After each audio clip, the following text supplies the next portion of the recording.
3CR would like to acknowledge the Kulin Nations, true owners, caretakers and custodians of the land from which we broadcast. Welcome to Raising Our Voices. Today we're discussing the Skyrail in Melbourne along the Cranbourne and Pakenham corridor, and we'll be having John McPherson, a community transport activist, with us. We'll also have Lachlan Jones commenting, who uses the Skyrail regularly for transport from home, and also Lucy from Urella, who's with Lachlan today, and I'm Bronwyn from Armida. So, John, I'd like to introduce you.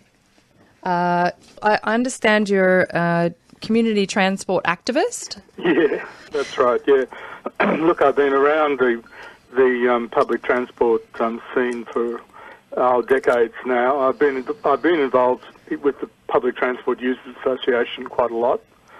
So I've put my oar into many arguments and many fights on trying to improve public transport in Melbourne. Okay. I'm guessing that would include also improving it for people with disabilities and access. Well, that's right. They have often been the people who get forgotten, yes. Okay. We've got Lachlan Jones on the line here as well today. Uh-huh.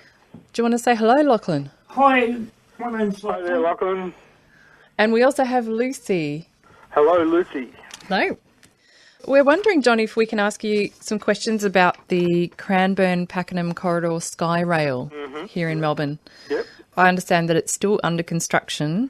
They're getting to the end of it. Yeah, I think all the stations have reopened, but not all the stations have had all the work finished.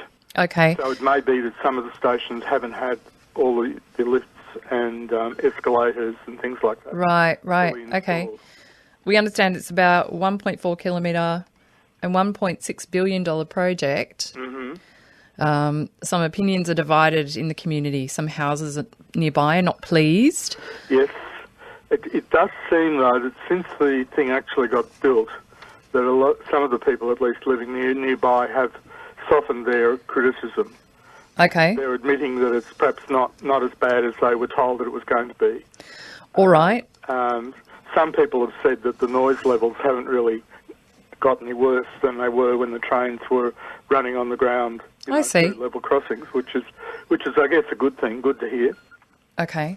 I also noted that Domain published on the 6th of September that they believed the Skyrail is a boon, bringing not only a reprieve to traffic congestion, but also attracting buyers to the area. Yes, that was interesting, wasn't it? That was mainly the real estate agents talking, but I guess they have a finger in the game. But yeah, that seems to be the case. The feeling is that relieving the traffic congestion may have done good things for property values in the areas. Yeah. Okay. I also noted that thousands of metres of noise barrier gasket had been installed in the project. Mm-hmm. At least there's been that set up to protect some of the nearby houses from the noise. Where the train goes up onto the Skyrail bridge, let's call it a bridge because that's sort of what it is. Each side of the Skyrail has these barriers that reach about a metre or a metre and a half up beside the train, and so some of the noise from the wheels and the things underneath the train gets caught and damped by those barriers, and they do seem to be doing their job at least to some degree. Oh, that's good. Yeah. And some of them, I think, have been designed to look a bit pretty too. I'm not sure how well that's worked, but okay, that's been the thought. Yeah. I also noted there were some privacy concerns from residents that train passengers could look down into residential backyards. Yes.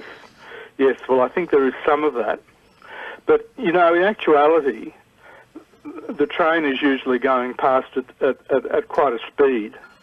And there really isn't much time for any of the people on the train to really get much of a look into the backyard because you passed it so quickly. Okay. And I think that's maybe a fairly isolated problem. So he's hoping it is. Lachlan in particular uses this corridor, the Cranbourne-Pakenham corridor.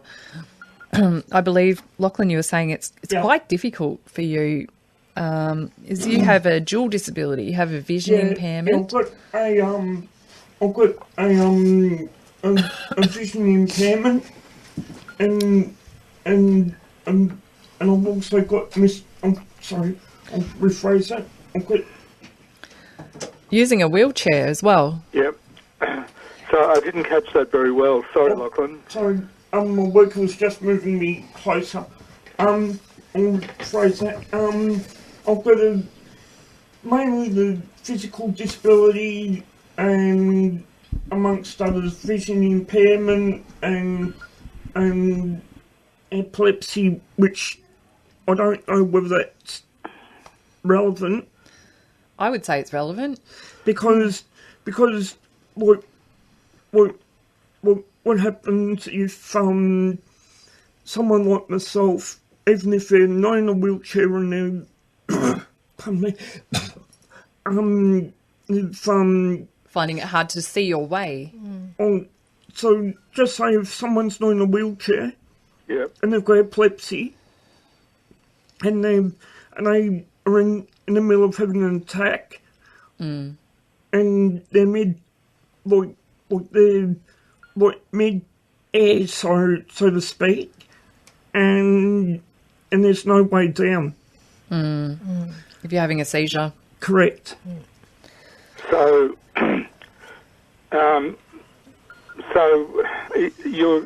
are you really suggesting that maybe you need more staff on the station so that there are people to respond if you have an issue? Is that? Yep. There should be someone with first aid, and they can come up pretty much ASAP, as soon as possible to if need be, what happens if there's a problem with the train? And we've all got to disembark. And it's on the Skyrail. What do we do? So are you saying if you've got to disembark away from a station or at a station? Disembark away from the station. And you're in between stations and it's on that corridor. What do you do? Well, I guess it's a problem. I mean, are you saying that the problem wouldn't be the same if you were down on ground level? No, it wouldn't. It wouldn't be. No, because you'd be able to have SES or fire brigade or anybody to get you off the train onto the track because it's not as high. I see what you mean.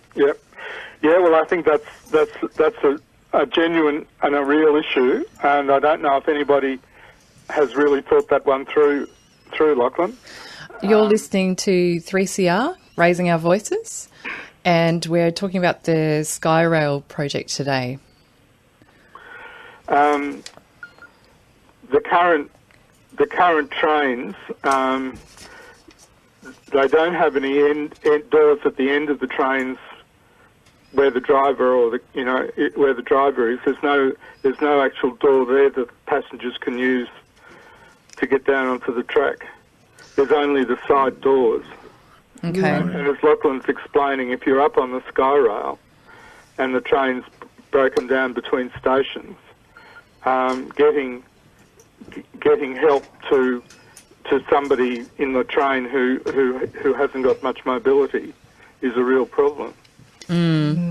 I remember, Lachlan, you mentioned that when you get to the station, a lot of them are still under construction, and the layout of the station might change at any time. That's correct. Okay, workers on site. Like I know at the moment, at this point in time, I've been what would be the right way of describing it? You see, I've been not ordered my worker support, the coordinator, I have to use, been giving me cab charges. Yeah, just while the Skyrail was going up, and that was a burden.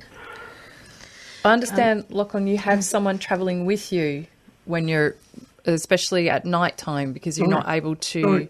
No, that's incorrect.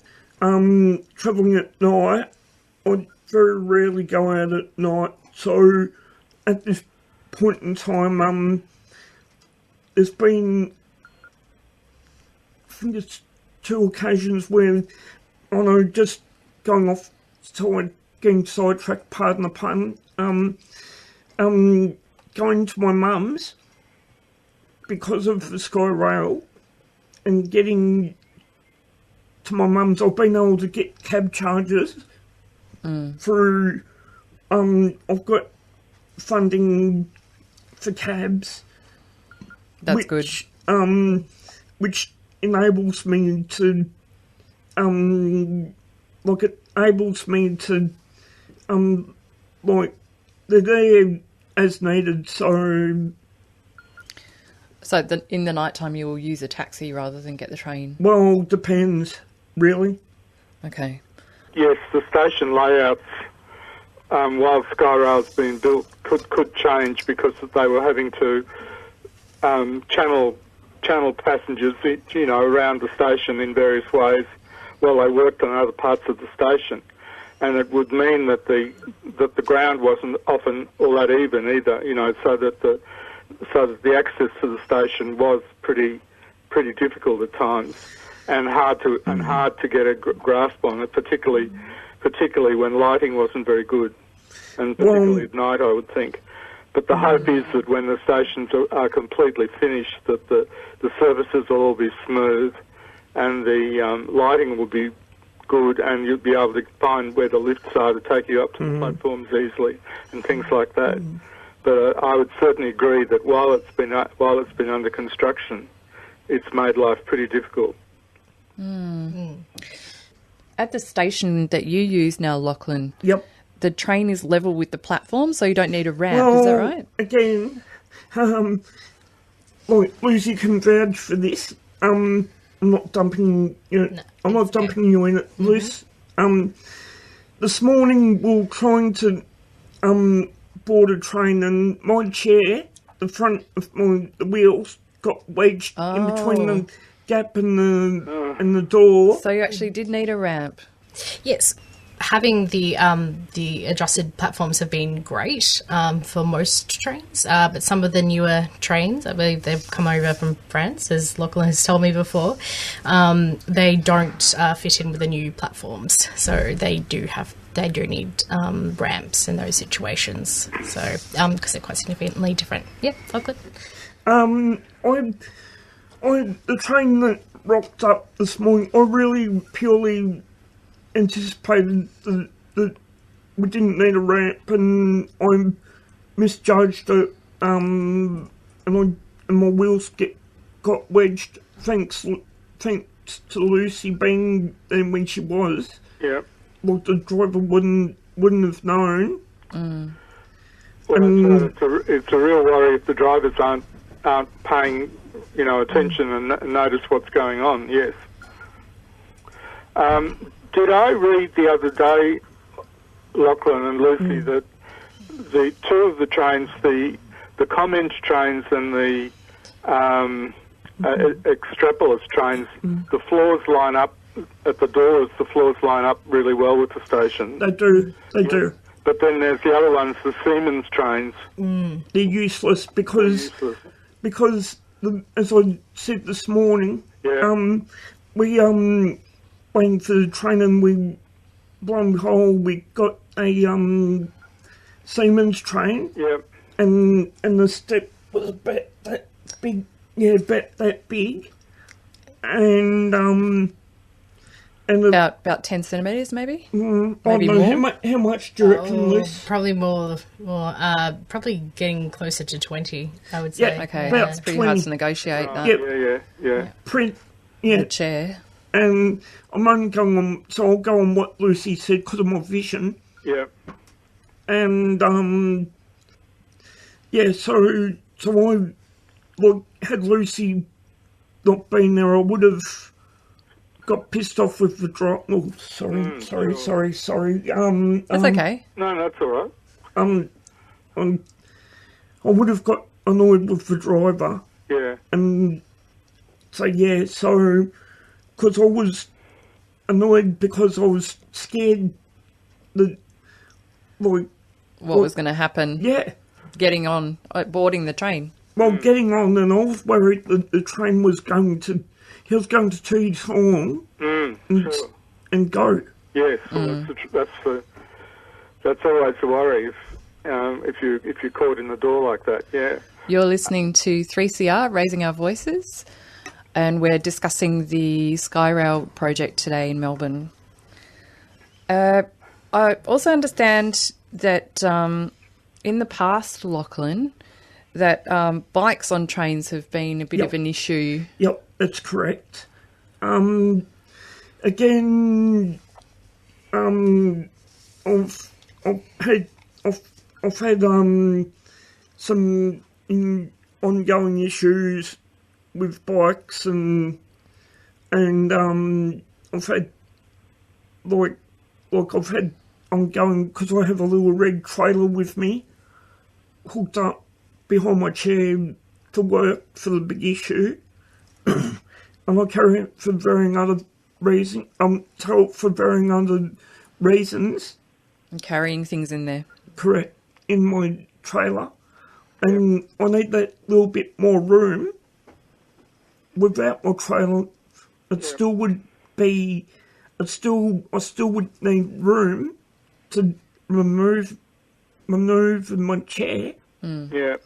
And you only have to have 2 bikes, 3 at the worst, and then you've got drama after drama.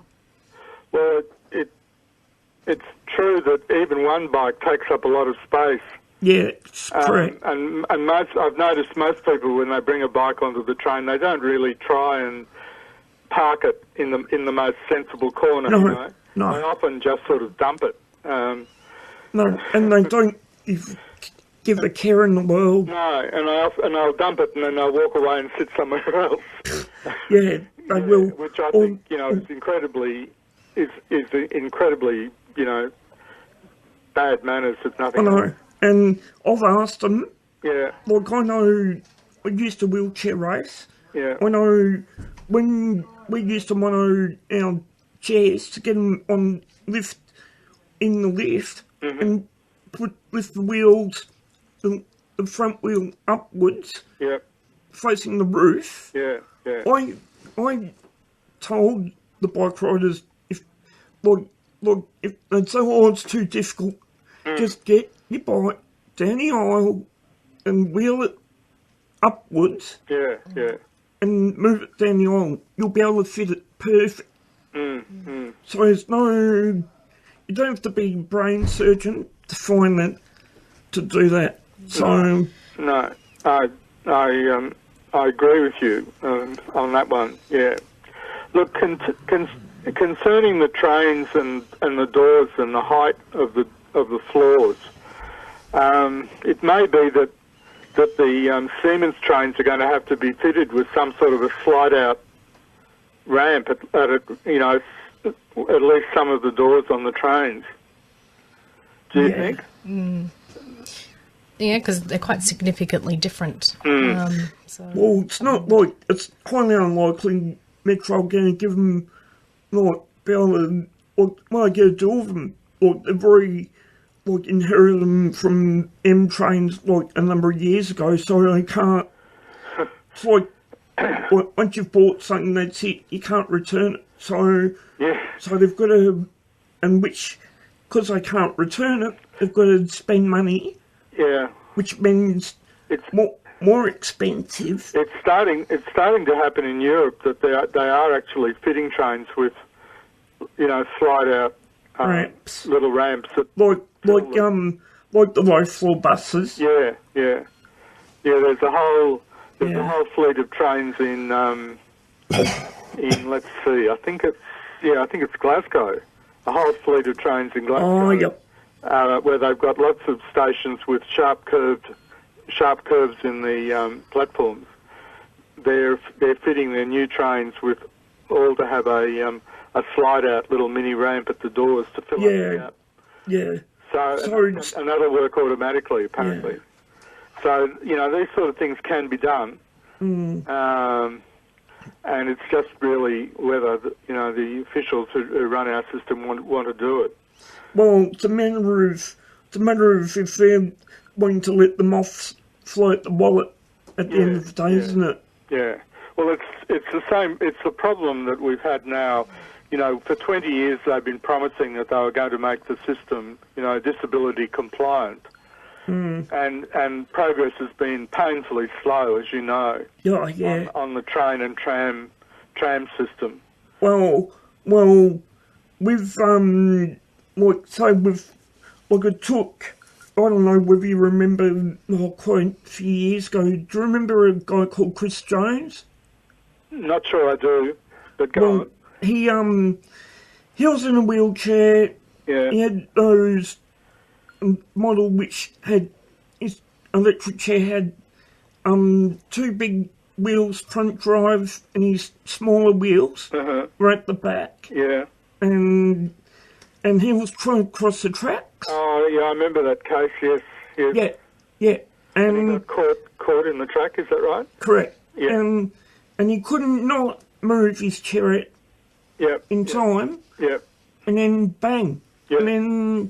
And then that's really what stirred them. That's what really got that really stirred the hornet's nest. They had to do a colonial inquest, and then they had to. Then it got in the media, and then